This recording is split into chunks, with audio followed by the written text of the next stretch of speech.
श्री वेंकटेश्वरा भक्ति चैनल के दर्शक महागणों को सादर स्वागत प्रकट करते हुए आप सबको कार्तिक मास के वैशिष्ट्य के बारे में, इसके महात्म्य के बारे में कुछ जानने का, कुछ सोचने का, कुछ विचार करने का आमंत्रण कर रहे हैं। जब कभी हम कार्तिक मास की बात कहते हैं तो पूरे हिंदुस्तान में, पूरे भारत देश में एक कार्तिक मास कुछ समयावधि से इधर उधर होता रहता है। इसका एक ही कारण ये है कि हमारे हिंदू धर्म में प्रधानतः 3 प्रकार के पंचांग या 3 प्रकार के कैलेंडर हम अपना रहे हैं। तो यहाँ पर जो आंध्र प्रदेश या कर्नाटका वगैरह राज्यों में जो है कार्तिक मास शुरू होता है आश्वीज मास होने के बाद, यानी आश्वीज अमावास्या होने के बाद जब प्रतिपद्य तिथि या पाड्यमी तिथि शुरू होती है, उस तिथि से लेकर अमावास्या तक जो 30 दिनों का समय है, जो अवधि है, तब तक कार्तिक मास मनाया जाता है। यानी लगभग अक्टूबर मंथ के बीच में से लेकर नवंबर महीने के बीच तक ये चलता रहता है। लेकिन जहाँ पर सूर्यमान का पालन करते हैं, जैसे तमिलनाडु या कुछ अन्य राज्यों में, वहाँ पर कार्तिक मास शुरू होता है कुछ दिनों के बाद। माने वहाँ सूर्य की गति के अनुसार ही कार्तिक मास चलता रहता है। तो उनके हिसाब से अभी कार्तिक मास शुरू नहीं हुआ, कुछ दिनों के बाद वह शुरू हो जाता है। यानी नवंबर महीने के मध्यकाल से लेकर दिसंबर के 15 या 16 तारीख तक कार्तिक मास चलता रहता है। और जहाँ पर बारहस्पत्यमान चलता रहता है, जैसे हमारा उत्तर प्रदेश हो या मध्य प्रदेश हो, ज़्यादातर नॉर्थ का जो भाग है उत्तर भारत में, अधिकतर राज्यों में अभी कार्तिक मास शुरू हो गया है। वहाँ 15 दिन हो गए हैं। कारण क्या है? वहाँ पर जो पंचांग चलता रहता है उसको हम कहते हैं पूर्णांत, और यहाँ पर जो पंचांग चलता है उसको अमांत कहते हैं। ये पूर्णांत की दृष्टि से जो कैलेंडर या जो पंचांग चलता है उसके अनुसार जहाँ पर माने जिस दिन पर पूर्णिमा तिथि हो जाती है उस दिन से लेकर, यानी अगले दिन में जो प्रतिपद्य तिथि या पाड्यमी तिथि शुरू होती है उस दिन से लेकर फिर अगली पूर्णिमा तक जो महीना है उस महीने को हम कार्तिक मास कहते हैं। इस हिसाब से 15 दिन कार्तिक मास हो गया। तो हम इस चक्कर में ना पड़े क्योंकि भारत देश में एक ही दृष्टि से ये कार्तिक मास नहीं चलता रहता। जो भी हम अपने अपने प्रांत की दृष्टि से या अपने अपने आचार व्यवहारों की दृष्टि से जिस किसी कैलेंडर का पालन करते हैं उसके हिसाब से ही हम कार्तिक मास को आगे बढ़ाएं, उसमें कोई आपत्ति है ही नहीं। तो यहाँ पर जो चंद्रमान चलता रहता है, चंद्रमान के हिसाब से जिस पूर्णिमा को कृत्तिका नक्षत्र रहता है उसको हम कार्तिक मास कहते हैं। तो इस हिसाब से कार्तिक मास अभी अभी शुरू हो गया है। तो इस दृष्टि से जब हम देखेंगे तरह तरह रीतियों से भारत देश में एक प्रकार की एकता कार्तिक मास की दृष्टि में है, लेकिन उसका पालन करने का जो व्यवहार चलता रहता है वो अलग अलग रीतियों से चलता रहता है। तो इसलिए उन दिनों के हिसाब से हम ना लेकर कार्तिक मास जिस दृष्टि से हम अपनाते रहते हैं उसी दृष्टि से हम कार्तिक मास को पालन करें और उसका लाभ उठाएं। तो ये कार्तिक मास के महात्म्य के बारे में, उसकी महत्ता के बारे में हमें कई पुराणों में कई प्रकार की गाथाएं मिलती रहती हैं। तो उनके बारे में जानने से क्या होता है, जिस दृष्टि से हम कार्तिक मास को अपना रहे हैं, जिस उद्देश्य से हम कार्तिक मास का ये व्रत ले रहे हैं, उससे हमें अच्छी तरह से लाभ मिले, पूरा पूरा लाभ हम उठा सकें। इसके लिए ही हम कार्तिक मास के महात्म्य के बारे में जानने की कोशिश कर रहे हैं। तो कहाँ पर मिलता है कार्तिक मास के बारे में, उसके महात्म्य के बारे में किसने कहा हमें? और किसी ने नहीं कहा, हमारे वेदव्यास महर्षि ने ही हमें कहा। सिर्फ एक ग्रंथ में, एक पुराण में नहीं कहा, दो दो पुराणों में हमें मिलता है कार्तिक महात्म्य के बारे में। ऐसे दो पुराण हैं, एक स्कंद पुराण और दूसरा है पद्म पुराण। तो इन दोनों पुराणों में कार्तिक मास के महात्म्य के बारे में कई प्रकार की कहानियों के माध्यम से इसकी महत्ता को हमें समझाने के का जो प्रयत्न किया गया है, उसको अगर हम समझें तो कार्तिक मास का पूरा लाभ हमें मिल जाएगा। तो इसलिए आइए हम सब शुरू करेंगे कार्तिक मास के महात्म्य के बारे में जानने के लिए। क्या है कार्तिक मास, क्यों इसको इतनी महत्ता दी गई है? जब हमें 12 मास हैं, तो इन 12 मासों में क्यों कार्तिक मास को इतना महत्व दिया गया है? क्योंकि कार्तिक मास में एक तरफ से भगवान विष्णु की पूजा होती रहती है और दूसरी तरफ से भगवान शिव की भी पूजा होती रहती है। ऐसा कोई दूसरा मास नहीं है जहां दोनों शिव केशवों की समान रूप से हो जाए। ऐसा हमें सिर्फ कार्तिक मास में ही मिलता है। और हमारे पुराणों में किसके बारे में बताया गया है? तो पुराणों में जो बताया गया है वो भगवान विष्णु की महत्ता के बारे में बताया गया है। लेकिन वास्तविक दृष्टि से अगर आप देखें तो कार्तिक मास में अधिकतर शिव जी की पूजा होती रहती है, महादेव की पूजा होती रहती है। माने पुराणों की दृष्टि से एक बात और व्यावहारिक दृष्टि से और एक बात। इसको हम कहते हैं शास्त्र और संप्रदाय। जहां पर शास्त्र और संप्रदाय दोनों मिलते हैं वो सबसे उत्तम स्थिति है। ऐसा नहीं कि जहां पर जिस किसी महीने में या जिस किसी त्योहार में किसी एक भगवान के बारे में बताया गया है और उन्हीं की पूजा हो रही है तो उसमें कोई विशेषता नहीं है।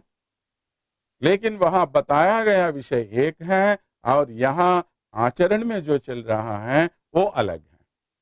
तो इस प्रकार जब दोनों में यानी शास्त्र में और संप्रदाय में भिन्नता तो हो, लेकिन उन दोनों का उद्देश्य एक ही हो, तो वो सबसे उत्तम स्थिति है। तो इस प्रकार कार्तिक मास में हम शिव केशवों की पूजा को देख सकते हैं। लेकिन शास्त्रों के अनुसार कार्तिक में जो व्रत किया जाता है उस व्रत को कार्तिक दामोदर व्रत कहा जाता है। यानी दामोदर का अर्थ आप सब जानते ही होंगे कि दामोदर माने भगवान विष्णु हैं। तो भगवान विष्णु की कथा के बारे में ही हमें कार्तिक महात्म्य में बताया गया है। तरह तरह की कहानियां या उनकी लीलाएं, उनकी महत्ता, ये सब हमें बताए गए हैं कार्तिक महात्म्य में। तो कहां से ये महात्म्य हमें मिल गया है? कार्तिक मास का जो महात्म्य है वो साक्षात ब्रह्म जी से बताया गया है। और उसे हमें बताने वाले कौन हैं? वशिष्ठ महर्षि ने हमें बताया। किनको बताया वशिष्ठ महर्षि ने?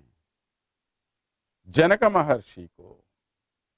राजा जनक, जो सीता जी के पिताजी हैं, जिन्हें हम राजर्षि कहते हैं। नाम के लिए तो वे राजा थे, लेकिन उनके स्वभाव की दृष्टि से वे किसी भी महर्षि से कम नहीं।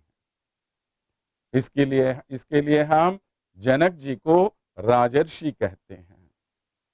तो वशिष्ठ जी ने राजर्षि जनक को जो कार्तिक मास का महात्म्य बताया है, उसके बारे में अब हम जानने जा रहे हैं। तो एक बार ये महान संत वशिष्ठ जी जनक महर्षि के पास आए, तो जनक महर्षि ने उनका स्वागत किया और उनके सामने दोनों हाथ जुड़ाए और उनसे प्रार्थना की। धन्योस्मि कृतकृत्योस्मि दर्शनात् तव भूसुर। क्या बोल रहे हैं? हे प्रभु, आपके आगमन से मेरा जन्म धन्य हो गया है। कृतकृत्योस्मि, मैंने जो सब करने का निश्चय कर लिया वो सब अभी मुझे फल भी देने लगे। मैंने ऐसा सोच लिया, उसका फल भी मुझे मिल गया है। करने की जरूरत भी नहीं थी अभी मुझे, क्योंकि महर्षियों के इस प्रकार के महान संतों के आगमन से, उनके दर्शन से ही हमारे मन में जो विचार होते हैं वे विचार भी पूरी तरह हमें फल दे देते हैं। तो इस प्रकार मैं कृतकृत्य हो गया है। दर्शनात् तव भूसुर अस्माकं पितरः सर्वे तृप्तिमायान्ति सांप्रतम्। सिर्फ मैं ही खुश नहीं हुआ प्रभु, आपके आगमन से मेरे पितृगण भी खुश हो गए हैं, वे भी प्रसन्न हो गए हैं। माने महान संतों के दर्शन से क्या होता है? सिर्फ हमारा जीवन सफल होना नहीं, आखिर हमारे पितृ देवता भी खुश हो जाते हैं। महताम दर्शनम श्रेष्ठम दुर्लभम गृहमेधिनाम। आपके जैसे महापुरुषों का, महान संतों का आगमन हमारे जैसे छोटे मोटे गरीब लोगों के लिए कहाँ मिलेगा? ये देखिए उनका अतिथि सत्कार कैसा है, उसको हमें पहचानना चाहिए। कौन थे? राजर्षि, मिथिला नगर के महान राजा थे। इतने बड़े राजा होकर इस महान संत के सामने क्या कह रहा है? अरे प्रभु, आप जैसे महापुरुष हमारे छोटे मोटे लोगों के घर आ गए, हमारी झोंपड़ी में आ गए आप। इससे और क्या चाहिए हमें? हमारा जन्म अभी धन्य हो गया है इससे। यही तो हम चाहते हैं ना। भवदागमनम मह्यम हेतु कल्याण सिद्धये। क्यों आते हैं ऐसे महापुरुष हमारे पास? उनके लिए और कोई कामकाज नहीं रहता क्या? नहीं, हमारा उद्धार करने के लिए वे लोग आते हैं। अपने स्वार्थ के लिए हमारे पास नहीं आते वे। उनके लिए क्या स्वार्थ होता है? उनका अपना कुछ हो तो ना। वे सारे संसार के उद्धार के लिए जीते रहते हैं, सबको खुश करने के लिए, सबको प्रसन्न करने के लिए, आनंद बांटने के लिए उनका जीवन होता है। तो इसलिए ऐसे महापुरुष वशिष्ठ जी वहां पर आए। उनको देखकर इन्होंने पूछा, प्रभु आप आ गए हैं, जरूर आज मुझे कुछ अच्छा होने वाला है, मेरा कल्याण होने वाला है, शुभ होने वाला है, मेरी जिंदगी का आज सबसे महत्वपूर्ण क्षण है ये। आप जैसे महान संत हमारे घर पधारे जो हैं। तो इस प्रकार कितनी विनम्रता से उन्होंने वशिष्ठ महर्षि का स्वागत किया। ये हमें सीखना चाहिए। जब कोई अतिथि हमारे घर आते हैं, कैसा उनका स्वागत किया जाता है, ये हमें सीखना है जनक महाराज से। हमारे पास धन बहुत ज्यादा हो सकता है, बड़े अमीर हो सकते हैं, लेकिन इस धन से कोई लाभ नहीं है। लाभ होता है महाज्ञान से, श्री ज्ञान कहते हैं उसे। तो ऐसे ज्ञानी महापुरुष आ गए हैं यहाँ पर, और उनको देखकर उन्होंने पूछा, प्रभु आप आए हैं, आज कुछ अच्छा हमें बताइए। किस दिन पर आए वशिष्ठ महर्षि वहां पर? कार्तिक मास उसी दिन शुरू हो गया है। उस शुभ अवसर पर पधारे हमारे वशिष्ठ महर्षि। ऐसे वशिष्ठ महर्षि जो सारे संसार का उद्धार कर सकता है, अपनी इच्छा से क्यों जनक महाराज के पास आए? कारण क्या है? तो कुछ अच्छा करने के लिए आए। क्या अच्छा करने जा रहे हैं? पूछा जनक महाराज ने उनसे, प्रभु आप आए इस कार्तिक मास के शुभ अवसर पर, ऐसी शुभ वेला पर आप आए, तो ऐसे समय में आपके आगमन से हमारा लाभ कैसे होगा? इस कार्तिक मास के क्या विशेषता है? क्यों सभी लोग कहते हैं कि कार्तिक मास सबसे उत्तम मास है?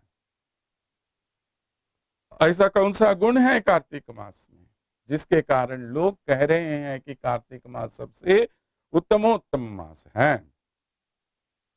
ये मैं जानना चाहता हूं आपसे। तब बोले वशिष्ठ महर्षि, महाराज आपके इस अतिथि सत्कार से मैं बहुत ही प्रसन्न हो गया।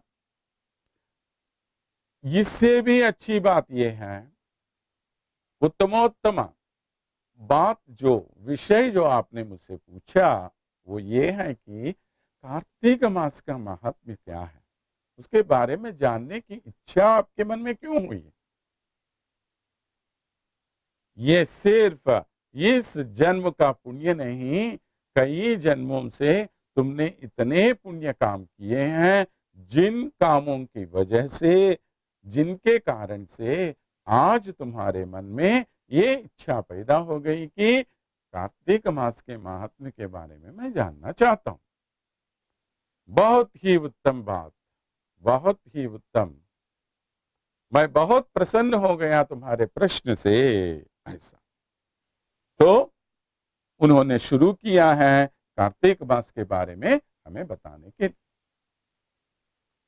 तो वो बताते हुए उन्होंने कहा, तुला संस्थे दिन करे कार्तिके मासियो नरः स्नानं दानं पितृश्राद्धम अर्चनम शुद्धमानसः तदक्षय्य फलम प्राहुः यत्करोति नरेश्वर। हे महाराज आप सुनिए, ये कार्तिक मास जो है, जब तुला संस्थे दिन करे, जब सूर्य भगवान तुला राशि में प्रवेश करते हैं, तब कार्तिक मास का प्रारंभ हो जाता है। उस समय आप जो स्नान करे, जो दान करे, जो पितृश्राद्ध करे, जो पूजा करे, उन सब का जो फल होता है, वो मामूली समय में जो भी करते हैं, उससे दुगुना, उससे तुगुना, उससे चौगुना, उससे 10 गुना अधिक फल आपको देता है। इसलिए तदक्षय्य फलम प्राहुः यत् करोति नरेश्वरा। इसलिए आप ये जान लो कि कार्तिक मास सबसे उत्तमोत्तम मास है। ऐसे मास में आप जो भी काम करे, जो भी पूजा करे, शुद्ध मन से, ये भी बात हमें जानने योग्य है।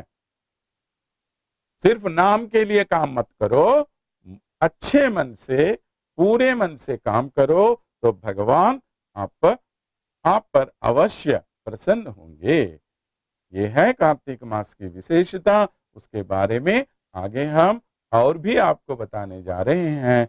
ऐसा कहकर वशिष्ठ महर्षि ने जनक महाराज से कार्तिक मास के महात्म्य के बारे में और भी बताने, उसके बारे में आगे जान लेंगे। आज के लिए स्वस्ति।